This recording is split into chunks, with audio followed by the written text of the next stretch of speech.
Hello everyone, एक बार फिर से आपका वेलकम है आपके अपने चैनल मैथ्स इज फन पर। लास्ट वीडियो में हम एक्सरसाइज 2.2 तक कंप्लीट कर चुके हैं और अभी तक हमने पढ़ा Cartesian product of two sets and mainly relation.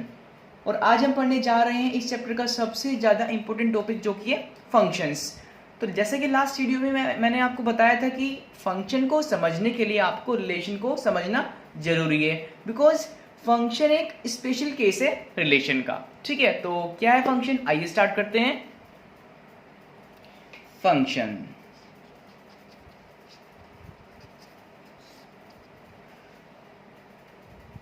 Suppose बच्चों हमारे पास दो सेट हैं, से ए जिसके अंदर 3 एलिमेंट हैं, से 1 2 3, और एक दूसरा सेट हमने ले लिया से बी, और इसके अंदर हम एलिमेंट लेते हैं से A B C D. Clear. अब दो सेट आपके पास हैं, तो क्या आप इनका कार्टेशियन प्रोडक्ट फाइंड कर सकते हैं? यस, हम डेफिनेटली इनका कार्टेशियन प्रोडक्ट फाइंड कर सकते हैं सिंपली। तो क्या होगा, कैसे निकालते हैं? 1 के साथ सारे एलिमेंट लेने हैं। सो 1 ए 1 बी 1 सी 1 डी। 1 के साथ सारे हो गए, देन 2 के साथ 2 ए 2 बी, ये बी है बच्चों, 2 सी, सिमिलरली 2 डी। 2 के साथ सारे आ गए, देन 3 के साथ 3 A 3 B 3 C, last is 3 D. ठीक है, तो ये आ गया सेट ए और बी का Cartesian product, that is A cross B. अब बच्चों मैं अगर इसका एक रिलेशन ये लिखूं से आर इक्वल 1 ए 1 सी से 2 बी, एक ये ले लिया हमने 2 डी। ठीक है, ये एक मैंने इसका रिलेशन लिखा, यानी कि इसका सबसेट लिख दिया जिसको मैंने आर से डिनोट किया। और हम जानते हैं कि कार्टेशियन प्रोडक्ट का जो सबसेट है उसको क्या बोलते हैं? रिलेशन बोलते हैं। ठीक है, एक रिलेशन मैंने ये लिखा है यहाँ पर जिसको मैंने आर से डिनोट किया। एक और रिलेशन लिखता हूँ मैं यहाँ पे, से कलर चेंज कर लेते हैं, एक सेकेंड, देन लिखते हैं। यस, से इसको R1 एंड या ये R2। 1 ए 2 बी 3 सी। यस, तो देख सकते हैं बच्चों इसमें जितने भी एलिमेंट आए हैं वो सारे इसमें आ रहे हैं। 1 ए 2 बी भी है और 3 सी भी है। ठीक है, और ऐसे ही जो R1 में लिखा है उसके भी सारे एलिमेंट ए क्रॉस बी के मेंबर हैं। ठीक है, अब ध्यान से देखो इनको। अगर मैं इस जो ये रिलेशन है R1, इसका मैं एरो डायग्राम बनाता हूँ, सो ध्यान से समझना बच्चों। ये सी सेट ए, ये सेट बी। सेट ए में कितने एलिमेंट हैं? 1 2 3, और सेट बी में 4 एलिमेंट है, ए बी सी डी। ठीक है, सो 1 किससे रिलेटेड है? ए से, तो ये 1 का रिलेशन किससे हुआ? ए से। यस, 2 किससे रिलेटेड है? और एक सेकेंड, 1 सी से भी है, तो यस 1 को सी से भी करने रिलेट। 2 बी से है, 2 का रिलेशन बी से है, 2 का रिलेशन डी से है। क्लियर हुआ? तो ये इसका आ गया एरो डायग्राम। अब इसका बनाते हैं, इसका देखिए ध्यान से।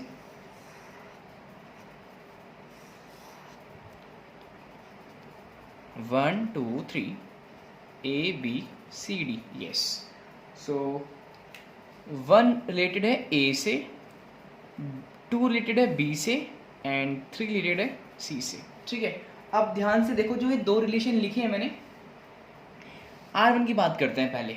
सो इसमें जो आपका 1 है वो 2 एलिमेंट से रिलेट हो रहा है, ए से रिलेट हो रखा है और सी से हो रखा है। ठीक है, और ऐसे 2 भी 2 से हो रखा है, बी से हो रखा है और डी से हो रखा है। तो इसका मतलब क्या है कि यहाँ पे जो एलिमेंट है एक, उसकी एक से ज़्यादा इमेज बन रही हैं। भाई जो 1 है उसकी इमेज ए भी है, उसकी इमेज सी भी है। लास्ट वीडियो मैंने बताया था ना कि इनको बोलते हैं इमेज और इनको बोलते हैं प्रीइमेज। मालूम है? प्रीइमेज। यस, ठीक है। सो 1 की इमेज आपकी ए भी है, 1 की इमेज सी भी है। ऐसे ही जो 2 है उसकी इमेज बी भी है और डी भी है, यानी कि इस रिलेशन में एक से ज़्यादा एलिमेंट की, या एक बोलते हैं सिंपली, एक से ज़्यादा इमेज बन रही है, ठीक है। और एक बात और नोटिस करनी बच्चों इसमें आपको, एक तो ये कि more than one image, more than one image इसमें। और एक बात और नोटिस करनी है आपको, इसमें जो सेट ए है उसके सारे एलिमेंट रिलेट नहीं हो रखे हैं सेट बी से। आप देख सकते हैं जो 3 है वो आपका किसी भी एलिमेंट से रिलेटेड नहीं है, कनेक्टेड नहीं है, ठीक है। तो एक बात आपको ये नोट करनी है, ठीक है, 3 is not related to any element in set B, ठीक है। यानी कि जो सेट ए का 3 एलिमेंट है वो किसी भी एलिमेंट से कनेक्ट नहीं हो रखा। अब बात करते हैं R2 सेट की।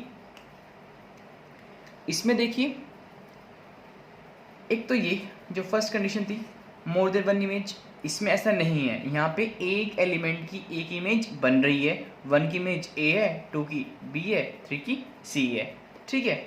और सेकंड, ए के सारे एलिमेंट कनेक्ट हो रखे हैं या रिलेटेड है बी के एलिमेंट से, ठीक है। सो ऐसा रिलेशन जिसमें एवरी एलिमेंट की सिंगल इमेज मिलेगी हमें, लाइक दिस। और दूसरी चीज, सेट ए के यानी जो फर्स्ट सेट होगा उसके सारे एलिमेंट्स दूसरे सेट से रिलेट होंगे, तो ऐसे रिलेशन को हम बोलते हैं फंक्शन। ऐसे रिलेशन क्या बोलेंगे? फंक्शन। क्लियर हुआ ना? ओके। दूसरी बात, सेट ए में कोई एलिमेंट खाली नहीं रहना चाहिए, लाइक दिस, जैसे यहां पे खाली था, ठीक है। बट सेट बी का एलिमेंट्स खाली हो सकते हैं, ठीक है ना, लाइक डी देख रहे हैं आप, कंडीशन ए के लिए है। तो यहाँ पे जो फंक्शन डिफाइन है वो कुछ ऐसे डिफाइन है, यस, ए से बी में। हम इसको ऐसे लिखते हैं, F is a function define from set A to set B. Set A से सेट बी में डिफाइन है, जैसे कि हमने रिलेशन को भी डिफाइन किया था, ठीक है। तो बच्चों ये आपका रिलेशन है और ये आपका फंक्शन है। रिलेशन में आपके सारे एलिमेंट का कनेक्ट होना जरूरी नहीं है कि एक सेट के सारे एलिमेंट दूसरे से कनेक्ट हों, या फिर ये भी जरूरी नहीं है कि एक एलिमेंट की एक इमेज बनेगी। एक से ज़्यादा भी हो सकती हैं, 2 भी हो सकती हैं, 3 भी हो सकती हैं। लेकिन फंक्शन में ऐसा पॉसिबल नहीं होता। ऐसा रिलेशन जिसमें एवरी एलिमेंट की एक इमेज होगी, ठीक है, उसको हम बोलते हैं फंक्शन। और दूसरा, सेट ए में यानी कि जो फर्स्ट सेट होगा जिससे दूसरे में डिफाइन होगा फंक्शन, उसमें कोई एलिमेंट खाली नहीं रहना चाहिए। तो ये 2 कंडीशन है जो आपको ध्यान रखनी है, ओके। और एक चीज और बच्चों, फंक्शन को आप और सिंपल वे में कुछ ऐसे समझ सकते हैं दैट कि जो इनके ऑर्डर्ड पेयर होंगे उनमें फर्स्ट एलिमेंट कभी भी सेम नहीं होगा। यानी कि किसी भी 2 ऑर्डर्ड पेयर का फर्स्ट एलिमेंट सेम नहीं हो सकता। इफ फर्स्ट एलिमेंट सेम है तो फंक्शन नहीं कहलाएगा, वो कहलाएगा रिलेशन, लाइक दिस। इसमें यहाँ पे देख सकते हैं आप कि 2 आपके जो ऑर्डर्ड पेयर हैं इनमें फर्स्ट एलिमेंट सेम आ रहा है, यानी कि 1 की इमेज 2 बन रही है। 1 की इमेज आपकी ए भी है, 1 की इमेज सी भी है, तो डेफिनेटली क्या है? फंक्शन नहीं, रिलेशन है। लेकिन फंक्शन में ऐसा पॉसिबल नहीं होता। सो 2 ऑर्डर्ड पेयर के कभी भी फर्स्ट एलिमेंट सेम नहीं हो सकते, सेकंड हो सकते हैं। वो कैसे, आगे समझेंगे इसको। सो आइए फंक्शन के ऊपर कुछ क्वेश्चंस कर लेते हैं जिससे कि आपको एकदम से क्लियर हो जाएगा difference between relation and function. Yes, so ये है क्वेश्चन और इसमें हमें 3 फंक्शन गिवन है, ये ऐसे बोल दे 3 रिलेशन गिवन है और हमें चेक करना है कि वो फंक्शन होंगे या नहीं होंगे। सो 2 सेट हैं, let set A equal 1 2 3, set B में भी 3 एलिमेंट्स हैं 2 3 4, और F1 F2 and F3 B 3 subset of A cross B. यानी कि ए क्रॉस बी के सबसेट मतलब रिलेशन है, रिलेशन तो है, ये तो कंफर्म है एज गिवन बिलो। तो हमें चेक करना है कि क्या F1 F2 and F3 function होंगे या नहीं होंगे। तो ये आइए चेक करते हैं। F1 की बात करें, सो अगर हम F1 का एरो डायग्राम बनाएं, इसकी हेल्प से आप इजीली समझ सकते हैं। देखो ए बी, ए के 3 एलिमेंट हैं 1 2 3, बी के अंदर भी 3 एलिमेंट हैं 2 3 4, ठीक है। सो 1 की इमेज कितनी है 2, 1 कनेक्ट किससे हुआ, 2 से। 2 की कितनी है, 3, और 3 की इमेज कितनी है, 4। क्लियर। 2 कंडीशन मैंने आपको बताई थी। फर्स्ट कंडीशन ये थी कि किसी भी एलिमेंट की 2 इमेज नहीं बननी चाहिए, बिल्कुल नहीं बन रही, एवरी एलिमेंट एक से कनेक्ट है, ठीक है। दूसरा मैंने बताया था कि सेट ए के यानी कि जो फर्स्ट सेट होगा उसके सारे एलिमेंट दूसरे सेट से कनेक्ट होने चाहिए, तो ये भी कंडीशन आपकी फुलफिल हो रही है यहाँ पे। So definitely F1 is a function, ठीक है, तो ये आपका फंक्शन होगा। ओके, बात करते हैं F2 की। एरो डायग्राम बनाए इसका भी, A B, इसमें एलिमेंट वही रहेंगे बच्चों 1 2 3, सेट आपके सेम है 2 3 4। सो देखिए ध्यान से, 1 किससे कनेक्ट है, 2 से, ये येलो कर दिया हमने इसको। 2 किससे है, 3 से, इसको भी कर देते हैं। और 1 आपका एक और से है, 1 किससे कनेक्ट है, 1 3 से भी कनेक्ट है, ठीक है, और 3 आपका 4 से कनेक्ट है। तो यस बताइए कि ये फंक्शन होगा नहीं होगा। फर्स्ट कंडीशन क्या थी कि एक एलिमेंट की एक इमेज मिलनी चाहिए, एक से ज़्यादा नहीं मिलनी चाहिए। और आप देख रहे हैं कि 1 की 2 इमेज मिल रही है, 1 आपका 2 को भी दे रहा है और 1 आपका 3 को भी दे रहा है, ठीक है। तो ये कंडीशन यहाँ पे फेल हो गई, तो हेंस ये फंक्शन नहीं होगा। ओके, और जैसे कि मैंने आपको बताया था कि अगर किसी 2 ऑर्डर्ड पेयर के फर्स्ट एलिमेंट सेम है तो फंक्शन नहीं होता। आप इसको विदाउट डायग्राम बनाएं, एरो डायग्राम बनाएं, ऐसे भी चेक कर सकते हैं, ठीक है। नेक्स्ट है F3। सो ये बच्चों क्या है, फंक्शन नहीं है, not a function, not a function. Reason मैंने आपको बता दिया। बात करते हैं F3 की। एरो डायग्राम बना ले इसका, A B। सो 1 2 3, ये सेट A में 3 एलिमेंट थे, इसमें भी आपकी 3 एलिमेंट्स हैं। तो 1 किससे कनेक्ट है, 3 से, और 2 किससे कनेक्ट है, 4 से। ये सही बात है।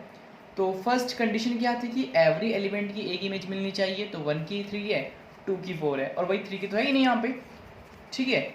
अब 3 कनेक्ट ही नहीं है तो क्या ही फंक्शन होगा, ये रिलेशन तो है, ये भी रिलेशन है, ये भी रिलेशन है, ये भी रिलेशन है, लेकिन F1 फंक्शन है, F2 फंक्शन नहीं था। क्या F3 होगा, F3 फंक्शन नहीं होगा, बिकॉज मैंने बताया था कि सारे एलिमेंट फर्स्ट सेट के कनेक्ट होने चाहिए सेकंड एलिमेंट से। सेकंड सेट में सॉरी बच्चों, एलिमेंट बच जाए उस वो मैटर नहीं करता, लेकिन फर्स्ट सेट में कोई भी एलिमेंट आपका बचना नहीं चाहिए जिसका रिलेशन B से ना हो। ओके, सो यस F3 भी फंक्शन नहीं होगा, नॉट अ फंक्शन, ठीक है। Okay, so yes F1 F2 F3 में F1 आपका फंक्शन है, F2 F3 फंक्शन नहीं है। क्यों नहीं है ये मैंने आपको एक्सप्लेन कर दिया। तो इससे बच्चों आपको क्लियर हो गया होगा कि कोई रिलेशन फंक्शन कब होता है, ठीक है। एक चीज और मुझे आपको बतानी है इसमें, जैसे कि आपने यहाँ पे देखा कि जो फर्स्ट सेट है यानी कि लाइक यहाँ पे जो फंक्शन है F वो A से B में डिफाइन है, ठीक है, 2 सेट गिवन है हमें। तो जो सेट A हो है इसका कोई भी एलिमेंट खाली नहीं रहना चाहिए जिसका रिलेशन B से ना हो। B में हो तो चल जाएगा, जैसे कि हमने इसमें तो है नहीं, आई थिंक इसमें सारी फिल है, लास्ट वाली उसमें देखा था एग्जाम्पल में, जिससे मैंने आपको फंक्शन को समझाया था, ठीक है। सो एक चीज़ तो ये, दूसरी बच्चों ये कि लाइक अगर मैं एक फंक्शन ले लूँ से 1, 2 एंड 2, 2 एंड मैंने ले लिया 3, 4, यस, ठीक है। इसका एरो डायग्राम बनाते हैं, आइए। सो यस, इस पर बना देते हैं इसका एरो डायग्राम। देखिए ध्यान से, सेट A और ये ले लिया मैंने सेट B। सेट A में 3 एलिमेंट है 1 2 3, और सेट B में भी 3 एलिमेंट है 2 3 4। ये मैंने यहाँ पे फंक्शन लिया है, 1 का रिलेशन किससे है, 2 से, तो ये आ गया। 2 का रिलेशन किससे है, इसका भी 2 से है, और 3 का किससे है, 4 से। तो बताइए कि ये फंक्शन होगा नहीं होगा, रिलेशन तो डेफिनेटली है, तो क्या ही फंक्शन होगा, ध्यान से समझिए बच्चों। यस, ये फंक्शन होगा।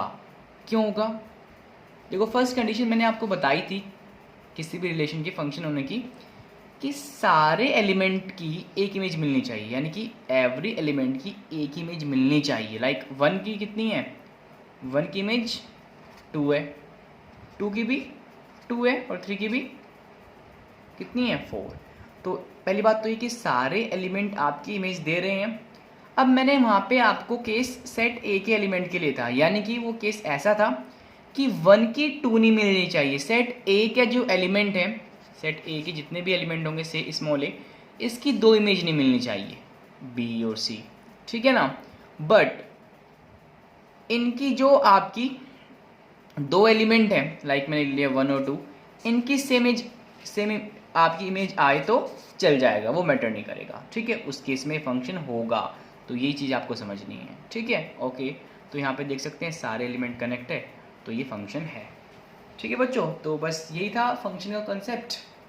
आई होप कि आपको क्लियर हो गया हो। सो आइए इसमें एक फंक्शन की डेफिनेशन लेते हैं, उससे आपको और अच्छे से क्लियर हो जाएगा।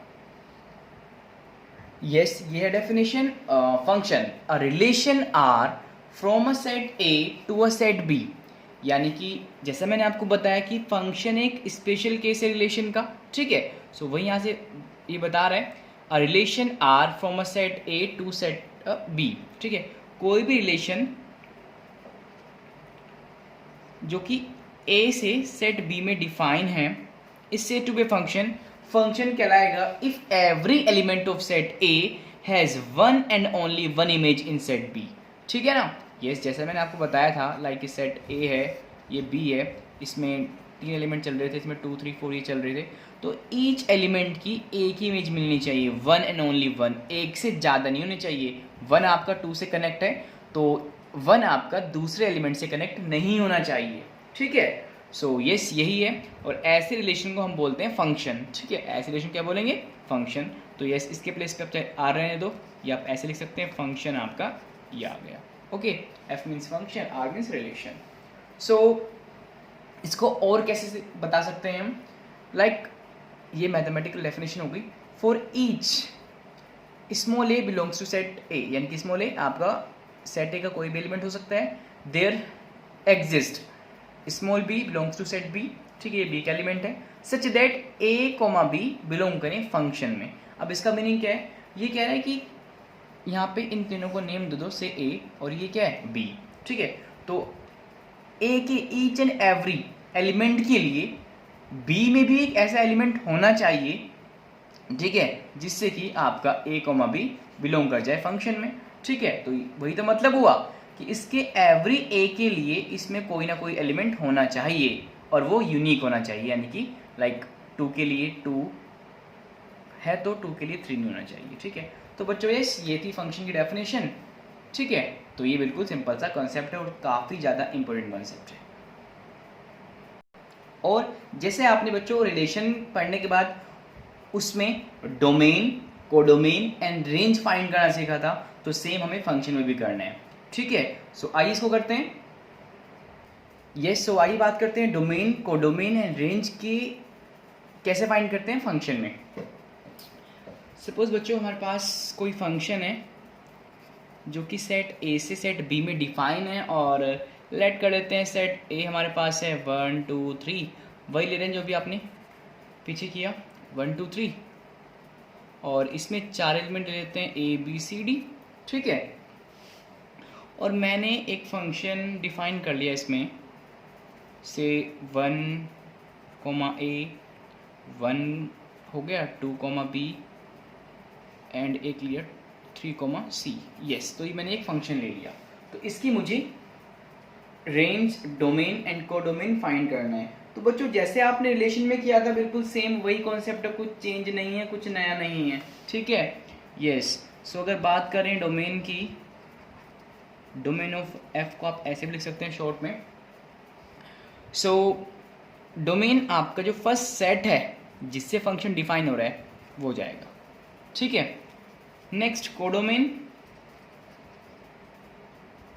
ऑफ एफ, जो सेकंड सेट है वो जाएगा कोडोमेन, बिल्कुल सिंपल है। बात करते हैं रेंज की। आपने रिलेशन में पढ़ा था कि रेंज आपकी सबसेट होती है किसका, कोडोमेन का, ठीक है।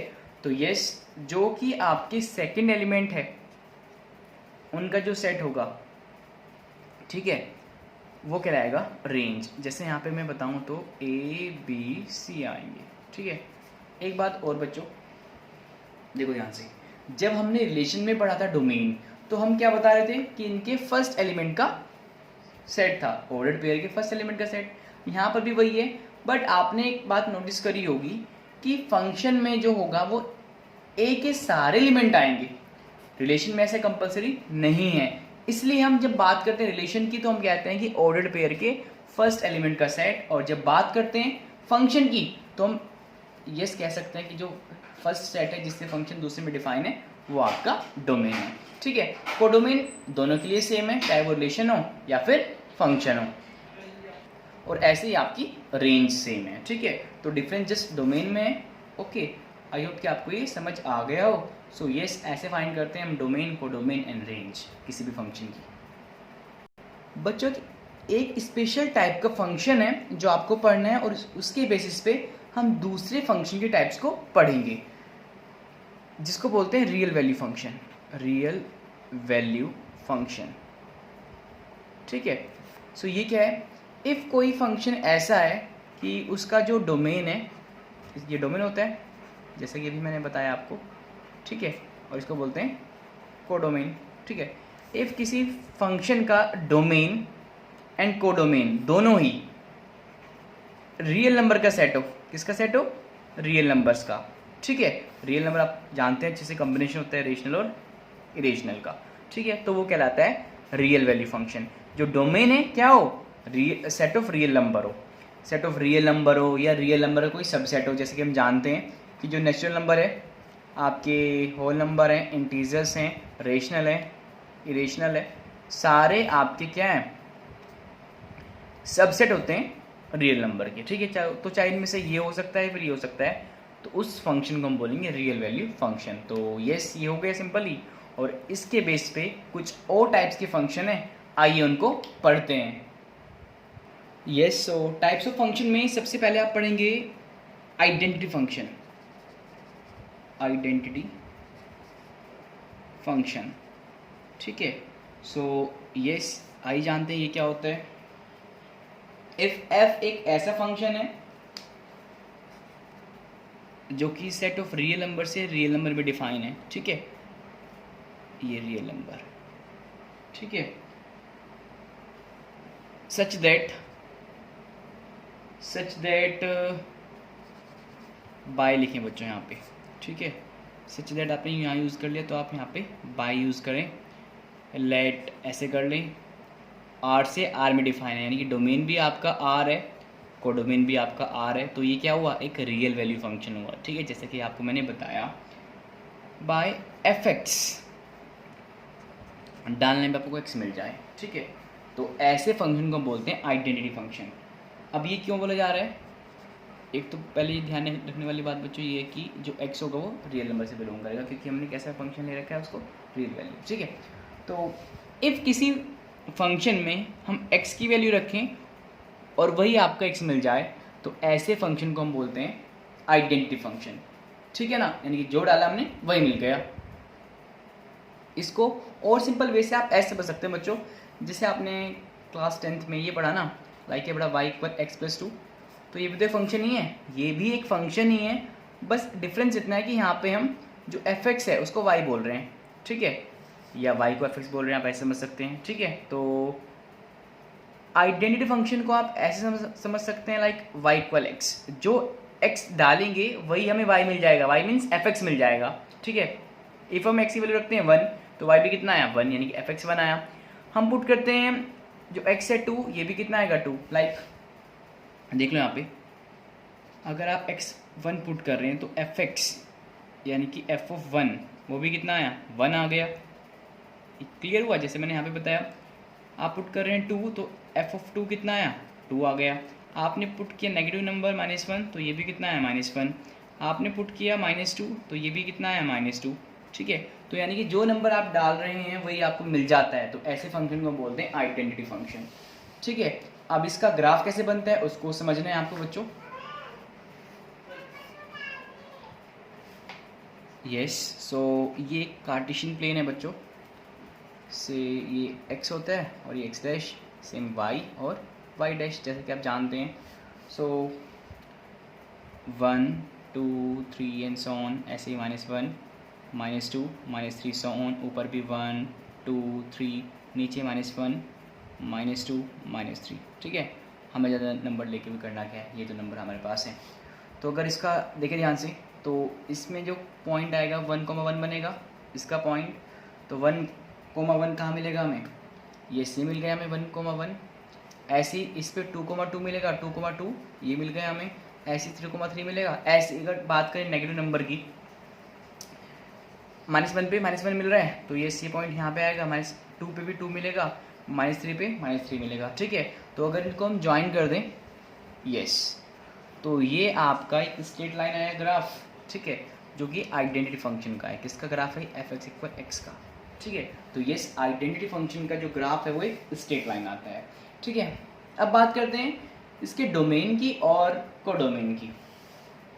ठीक है, सो जैसे कि हम देख रहे हैं बच्चों, ये रियल नंबर से रियल नंबर में डिफाइन है, तो डोमेन आपका सेट ऑफ रियल नंबर हो गया और कोडोमेन भी सेट ऑफ रियल नंबर हो गया। ठीक है, तो यस, ये है आइडेंटिटी फंक्शन जो कि है आर से आर में, और कैसे डिफाइन है, यहाँ लिख लीजिए, डिफाइन बाय दिस। ठीक है, तो ये है आइडेंटिटी फंक्शन।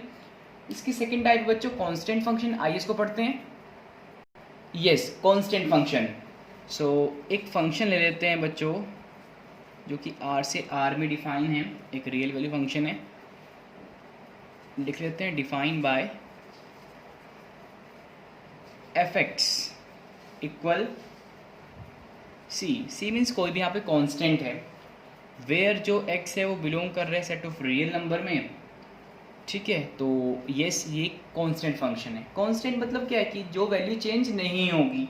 ठीक है, जैसे बच्चों मैं कहूँ आपसे y है 2। ठीक है, y कितना है 2, और y हमने क्या में लिया, f(x), यानी कि y के f(x) है। अब मैं इसमें x की कुछ भी वैल्यू पुट कर लूँ तो y में कुछ चेंज होगा, डेफिनेटली नहीं होगा, क्योंकि इस एक्सिस में है ही नहीं। ठीक है ना, तो ऐसे बच्चों इसमें है, यहाँ पे आप x की कुछ भी वैल्यू पुट कर लीजिए। ठीक है, तो आपको कांस्टेंट ही मिलना है। आप इसको और अच्छे समझ सकते हैं बच्चों, ऐसे लेट हमने मान लिया कि जो f(x) है वो 5 है। कितना है, 5 है। अब मैं कहूँ कि x की वैल्यू 1 है तो मुझे f(x) बताओ, इस पर 5 रन है। x वैल्यू 2 है, इस पर मुझे बताओ फंक्शन की वैल्यू, तो इस पर भी 5 रन है। आप कोई भी वैल्यू ले लीजिए, उस पर आपका 5 ही आएगा आंसर, क्योंकि वो कांस्टेंट है, इसमें वेरिएबल पार्ट इंक्लूड नहीं है। ठीक है, तो यहाँ पे चेंज नहीं हो रही ना, वैल्यू 5 ही आ रही है, तो दैट्स वाई किसको बोला जा रहा है, कांस्टेंट फंक्शन। ठीक है बच्चों, और कांस्टेंट फंक्शन का डोमेन R होता है। ठीक है, डोमेन आपका R रहेगा। ठीक है, कोडोमेन कहाँ से कहाँ डिफाइन है फंक्शन, ये भी R रहेगा। ठीक है, अगर बात करें रेंज की, तो जैसे आप देख पा रहे हैं बच्चों, A की वैल्यू मिल रही है ना आपको, रेंज क्या होती थी सेकंड एलिमेंट ऑर्डर्ड पेयर का। जैसे मैं ये लिख रहा हूँ ना, x पे 1 पे भी मुझे 5 मिल रहा है, 2 पे मुझे 5 मिल रहा है, 3 पे मुझे कितना मिलेगा, 5 मिल रहा है, 4 पे मुझे क्या मिल रहा है, 5 मिल रहा है। तो यह क्या ये चेंज हो रही है, नहीं हो रही ना, तो ये क्या होती थी, रेंज। तो ये रेंज कितना आ गया, रेंज आपका नंबर आएगा सी मीन्स यहाँ पे कोई भी नंबर आ सकता है। तो एग्जाम्पल लिया ना मैंने 5 करके। ठीक है, तो जो कॉन्स्टेंट यहाँ पे डिफाइन होगा, 5 कॉन्स्टेंट ही है, तो वही आपका रेंज बन जाता है। ठीक है, तो बच्चों ये कांस्टेंट फंक्शन, और इसका आप ग्राफ देख सकते हैं, बड़ा सिंपल है। यस, इसको ऊपर कर लें, देखो ध्यान से,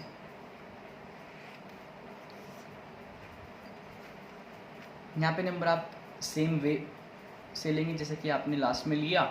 और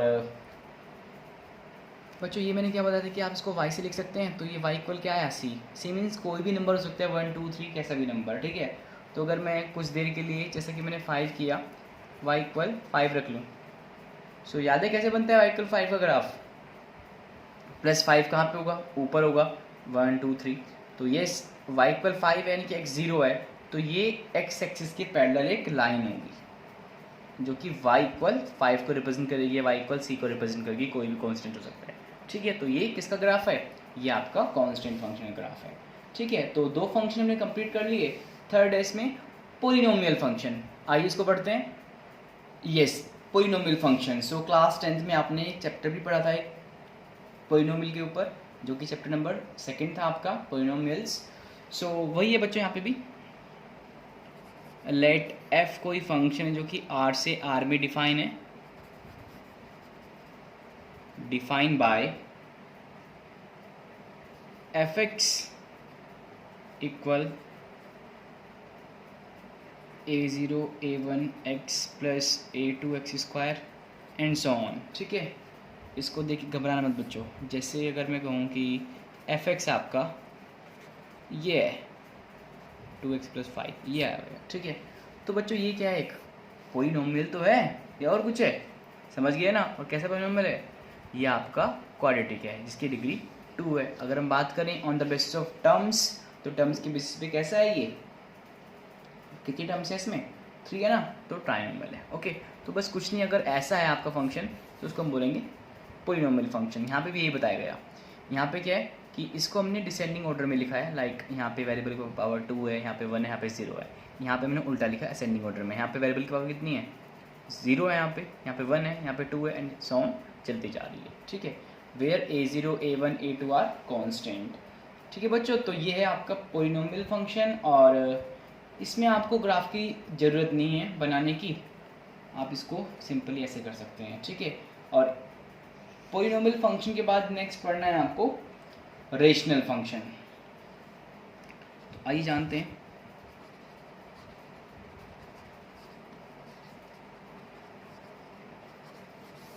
रेशनल नंबर आपने अच्छे से पढ़ रखा है, ऐसे नंबर जिनको हम p/q की फॉर्म में रिप्रेजेंट कर सकते हैं, एंड वेयर क्या कंडीशन थी? q not equal to 0, q 0 नहीं हो सकता था, उनको हम बोलते थे रेशनल नंबर। सो ऐसे ही आपके बच्चों रेशनल फंक्शन है। अगर कोई फंक्शन आपका f(x), अगर आपका f(x) फ्रैक्शन फॉर्म में है, लाइक मैं बोलूँ 5x प्लस 2/3x, ऐसे है। ठीक है, तो ये हो गया आपका रेशनल फंक्शन जो कि p/q की फॉर्म का है। ठीक है, तो इसको भी बस आपको ऐसे समझ लेना है, बिल्कुल सिंपल वे से। तो ये भी कंप्लीट हो गया फंक्शन की। इसके बाद 2-3 टाइप्स और बची हैं, और इस पे जो फंक्शंस हैं उन पे ऑपरेशन कैसे लगते हैं, कैसे 2 function plus minus divide multiply होते हैं, वो भी हमें पढ़ना है। और इसके बेस पे आपकी एक्सरसाइज है 2.3, वो भी हमें करनी है। सो उसको करेंगे हम नेक्स्ट वीडियो में। ठीक है, तो आई होप कि आपको ये समझ आया हो कि फंक्शन होते क्या हैं। ठीक है, कोई रिलेशन कब फंक्शन होगा कब नहीं होगा, फंक्शन के लिए एसेंशियल कंडीशन क्या रहती हैं, और जो मैंने डिफरेंट टाइप्स के आपको फंक्शन बताए, ये आपको क्लियर हो गया होगा। जो बचे वो हम नेक्स्ट वीडियो में करेंगे। Okay, thank you.